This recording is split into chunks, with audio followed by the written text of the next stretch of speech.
Hi guys, this is GS from Tech Nautilus 2017, and today we're gonna watch around how different is it the new iPad Pro 2020 to the older iPad Pro. Well, 2 years old, 2018. So yeah.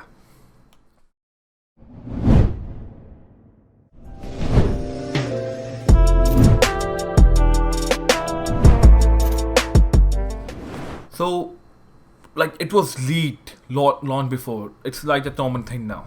It's done a leak. Any cell phone that there is, it's done a leak. All right, cell phone, iPad, anything. All right, and like the previous generation of iPad 11, iPad Pro, there are two versions, 11-inch and 12.9. So what things have they changed in the new iPad? Right. So as far as I can tell, the dimensions are same. Both 11 inches, both 12.9 inches, same dimensions as always. All right, and it's a good thing because now there is like intercompatibility between the case that I have. I don't know case that I have, and with the new one. Yeah, I know the camera cutout is a bigger, but who's keeping count on that? All right, or if I have the new iPad Pro case, the Magic Keyboard case will be compatible with the older one. It is, and that's a good thing. All right, shut up. Weight is same, like maybe like a pound more, like a point pound more, right? Few milligrams off. That's it. Screen resolution same 1668 to 2388 on 11 inch and 2048 by 2732 on the 12.9 inch. Still same, still running iPad OS, and with the new iPad OS 13.4.1 we have proper mouse support.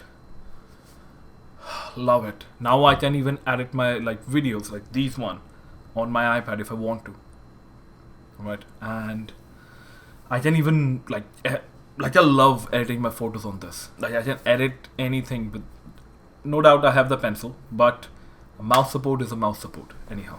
The difference that I have seen in the new iPad Pro is the base storage that they had earlier. Like right here, I have a 64 gig version where it's a cellular one. The base storage is increased from 64 gig to 128 gig as like a base storage. That's good. Because even on this, I can only put so much of applications, and like I have like a whole lot of photos and like raw pics, softwares, PUBG. You know the drill, all right.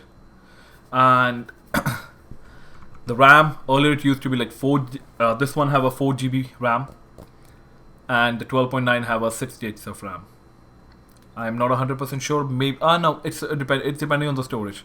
Sorry, it's on storage. So if you have like a higher amount of storage, like 256, 512, 1 TB, you'll have 6 GB of RAM. But now in the latest one, it's just 6 GB, 6 GB of RAM. That's good. Cameras, older one had a 12 megapixel rear and 7 megapixel front.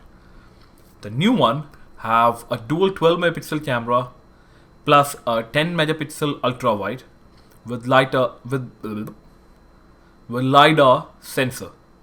That's a sensor that you use to like augment reality, or it's usually used in like those space stations thing. It throws a light, then when the light reflects back, it measures the distance.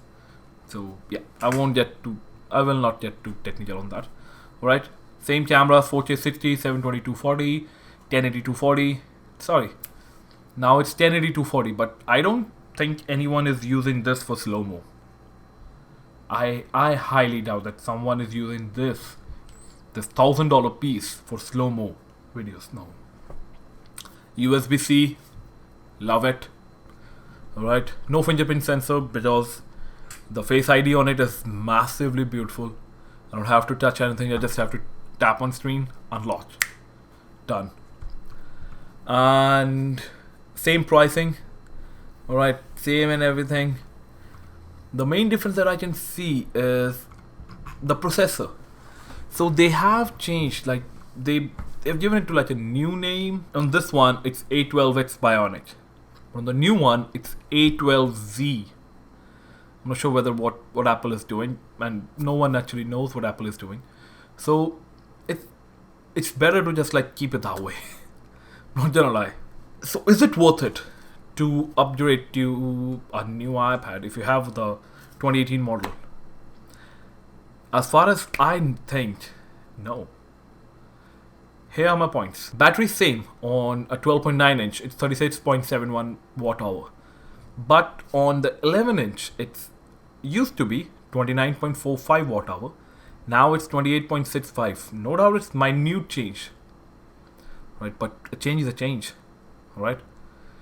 And the processor speed, it's still same.